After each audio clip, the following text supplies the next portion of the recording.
Halo semuanya, welcome back to my YouTube channel. Apa kabar kalian semuanya? Semoga selalu sehat dan bahagia selalu. Guys, jadi beberapa bulan terakhir ini aku memang gak fokus untuk buat video di YouTube aku, karena ada sesuatu yang aku fokuskan dan aku sudah berhasil untuk menggapainya. Apa itu? Tada! Aku baru nerbitin buku. Jadi aku baru paham sih, kayak baru sadar aja selama ini untuk menggapai sesuatu yang kita inginkan itu memang harus butuh fokus, butuh ya kerja keras sih yang paling penting. Dan aku bakal cerita gimana proses aku untuk nerbitin buku ini. Jadi yang pertama yang harus kita tahu adalah penerbit itu ada dua, penerbit indie atau independen atau self publishing, dan penerbit mayor. Jadi penerbit mayor ini adalah namanya udah mayor ya, besar gitu. Penerbit mayor itu yang biasa kalian lihat di Gramedia. Jadi kalau bukunya terbit di Gramedia itu berarti dia menerbitkan bukunya di penerbit mayor, kayak penerbit Transmedia, Gramedia, Transmedia Pustaka, Gagas Media, Mizan, dan lain sebagainya itu penerbit mayor. Dan kalau aku ini dari Jejak Publisher.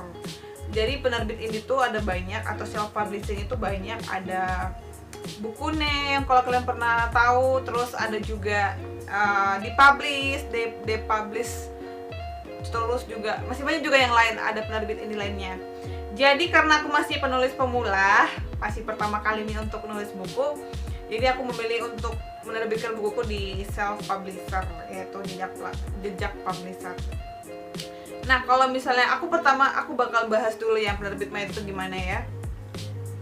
Kalau penerbit mayor itu kita nggak bayar, kita nggak sama sekali nggak bayar untuk nerbitin buku. Kita ngasih, kalau kita udah punya naskah, kita ngasih ke penerbitnya, mereka bakal terbitin. Kalau misalnya lolos seleksi ya, mereka bakal terbitin.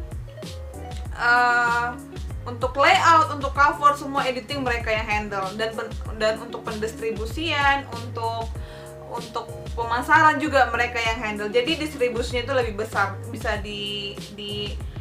dijual di toko buku Gramedia. Kemudian juga kita juga nggak perlu modal, kita nggak perlu ngeluarin biaya untuk nerbitin buku kalau di penerbit mayor. Kemudian juga pastinya lebih praktis ya. Tapi kerugiannya kalau misalnya di penerbit mayor itu katanya sih profit atau keuntungannya itu lebih kecil karena dibagi ya jadi 10%. Beda kayak penerbit self publishing. Nah, itu tadi untuk penerbit mayor ya. Kita nggak perlu modal gitu untuk nerbitin buku. Beda kayak kalau aku pribadi ini masih butuh modal, yaitu aku harus bayar sekian untuk nerbitin ini, untuk nerbitin ISBN-nya aja gitu. Jadi kemarin itu aku di beberapa penerbit kan ada dia paket-paketnya. Kalau dari Jejak Publisher sendiri dia ada gold, paket bronze, dan lain sebagainya. Jadi kebetulan aku ambil paket gold. Jadi paket gold ini kemarin itu aku ambil yang paket yang di dalamnya itu cuma nerbitin ISBN, terus di dalamnya itu juga ada editingnya, ada layoutnya, dan kita dikasih tiga buku cetak gratis dikirimkan ke kita sebanyak, dan harga semua fasilitas itu 550.000 ya. Jadi untuk nerbitin aja aku harus mengeluarkan 550.000. Itu belum aku cetak nih, belum aku jual sama sekali. Nah, kemarin itu untuk nerbitin ISBN-nya doang itu nggak nyampe sih sampai 1 bulan, kayak cuman 1,5 bulan buku aku udah punya ISBN. Dan total waktu untuk dapatkan aku ini buku fisik ini cetaknya itu sekitar 2 bulanan kayaknya, 2 bulan. Januari aku apply, Maret ini aku baru dapat. Jadi sekitar 2 bulan aku baru semuanya terima beres gitu ya. Dan setelah aku bayar 550.000 untuk proses penerbitan, aku minta cetak lagi bukunya sebanyak 50 buku. 50 buku. Jadi aku harus bayar lagi untuk biaya cetak itu. Aku sengaja untuk berani untuk 50 buku karena aku sebelumnya udah kasih tahu ke teman-teman aku siapa yang mau beli gitu kan. Jadi pre-order semua. Jadi teman-teman aku kebetulan ada yang mau, ya udah aku cetak 50. Dan di penerbit indie ini, self publisher ini,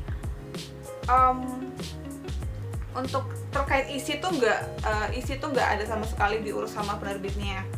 Mereka lebih ke editing, mereka lebih ke layout, so kayak penempatan tulisannya di mana, terus yang gambar-gambar kayak gini, backgroundnya itu mereka yang buat, dan cover ini juga mereka. Tapi mereka juga bakal minta cover seperti apa yang bakal kita mau, gimana gambarannya.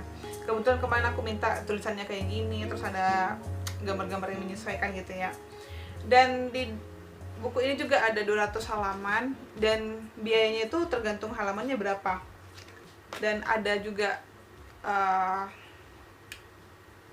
pembatas bukunya ada. Begini dia guys. So far ini aku nggak terlalu ekspektasi sih untuk buku pertama, karena kan ini masih pemula, jadi aku kayak nggak ada ekspektasi gimana ini harus laku banyak, nggak sih. Yang penting aku udah mulai, aku bos banget, kayak ini pencapaian tertinggi aku selama hidupku ini, karena ini adalah cita-citaku dari kecil, aku bisa menuliskan buku. Ya kalau ditanya gimana isinya, jalan bahagia, dari mana inspirasi ini aku, tulisan-tulisan ini adalah kumpulan dari tulisan aku di blog, di handphone, di note-note aku di handphone. Nah tadi kan udah bahas gimana caranya aku menerbitkan, dan sekarang aku bakal cerita gimana aku buat tulisan sebanyak 200 halaman. Jadi seperti aku bilang tadi, ini tuh kumpulan-kumpulan dari tulisan aku di blog, di handphone aku, dan curhat-curhatanku di buku diary. Jadi kalau semisal ini aku buatnya tulisan ini bertahun-tahun sih sebenarnya. Jadi andai aku bisa konsisten untuk nulis 1 bulan, aku rasa itu udah cukup 1 bulan gitu. Kalau konsisten setiap hari nulis. So far buku ini tentang self improvement. Jadi buku ini sebenarnya bukan jalan bahagia semua orang. Sebenarnya ini jalan bahagia diriku sendiri. Struggleku, gimana aku melewati fase quarter life crisis, gimana aku menghadapi tentang permasalahan asmara, permasalahan cinta.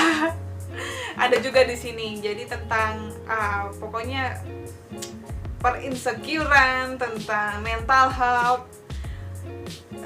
Gimana aku memaknai hari-hariku setiap hari, di sinilah aku tuangkan di buku ini. Jadi kalian jangan ekspektasi kalian bakal menemukan jalan bahagia kalian di sini.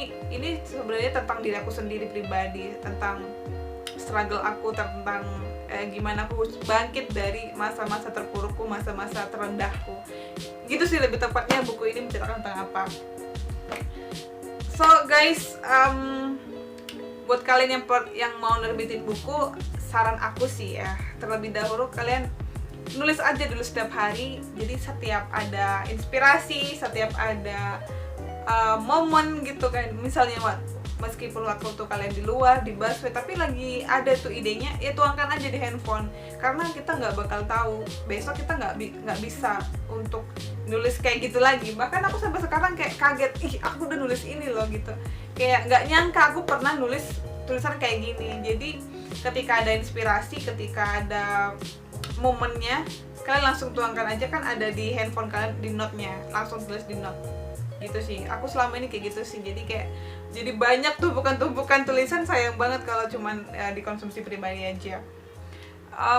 Kalau menulis juga kalian nggak usah, untuk tipsnya juga, kalian nggak usah mikir buku ini, tulisanku ini bagus nggak ya, tulisanku ini grammar, bahasanya udah indah nggak ya, udah cocok nggak ya. Nggak usah. Kalau kalian menulis, tuangkan aja semua isi hati kalian tanpa memperhatikan buku ini tulisan ini bagus atau enggak. Nggak usah peduliin ini bagus apa enggak, ini bakal gimana, nggak usah. Yang penting kalian nulis aja dulu apa isi hati kalian, karena memulai itu adalah yang paling sulit. Memulai adalah paling yang sulit, karena pasti kalau kita mau menulis itu banyak otak banyak banget dialog-dialog di pikiran kita, kayak ada rasa ketakutan sendiri gitu ya untuk nulis. Jadi abaikan semua perasaan itu, tuliskan semua apa yang mau kalian tulis, apa yang kalian rasakan. Bebas, tulisan itu nggak ada yang salah, nggak ada yang baik, nggak ada yang buruk. Semua tulisan itu adalah benar gitu. Tulisan itu bisa semua, tulisan itu nggak ada yang salah lah pokoknya. So far itu sih yang bisa aku sampaikan ke kalian, gimana sih proses aku nulis buku. Ya sejauh ini sih memang lelah aku untuk proses pendistribusian buku ini. Kemarin aku beli cetak 50 buku dan aku harus kirim ke sana dan itu lumayan menguras keringat. Tapi aku senang walaupun aku lelah, aku masih menjual bukuku sendiri, memasarkan, menjapri-japri teman-teman. Halo, aku punya buku ini, aku mau nggak gitu, mau diorder nggak? Itu kayak seorang penulisnya menjualkan sendiri. Tapi it's okay for me karena aku masih pemula. Jadi buat kalau kalian nggak mau lelah, nggak mau capek, ya udah kalian terbitkan buku kalian di Gramedia, di penerbit mayor. Tapi aku rasa untuk pemula sih itu agak berat karena di naskah-naskah yang untuk penerbit mayor itu banyak sekali yang bertumpuk. Jadi kalian harus tunggu beberapa bulan, 6 bulan, 3 bulan, bahkan setahun supaya bisa diterbitkan. Itu pun belum tentu lolos, itu pun belum tentu ada panggilan. Maksudnya belum tentu ada kabar apakah buku itu bisa diterbitkan atau enggak. Dengan kita menerbitkan buku di self publisher ini, tulis buku kita pasti akan terbit. Jadi kalau memang kalian berambisi banget untuk nulis, untuk nerbitin buku, ya saran aku it's okay. Untuk pemula it's okay untuk nerbitin buku di self publisher ya, di buku penerbit independen. So guys, itu dia untuk video aku. Semoga ini bermanfaat buat kalian, bagi kalian yang mau nulis buku. Semangat, jangan pernah berhenti menulis setiap hari, terus berkarya. Thank you for watching. Semoga ini bermanfaat. Jangan lupa like, comment, and subscribe. Bye-bye. The first thing yang harus kita tahu itu adalah penerbit itu ada dua, yaitu penerbit ulangi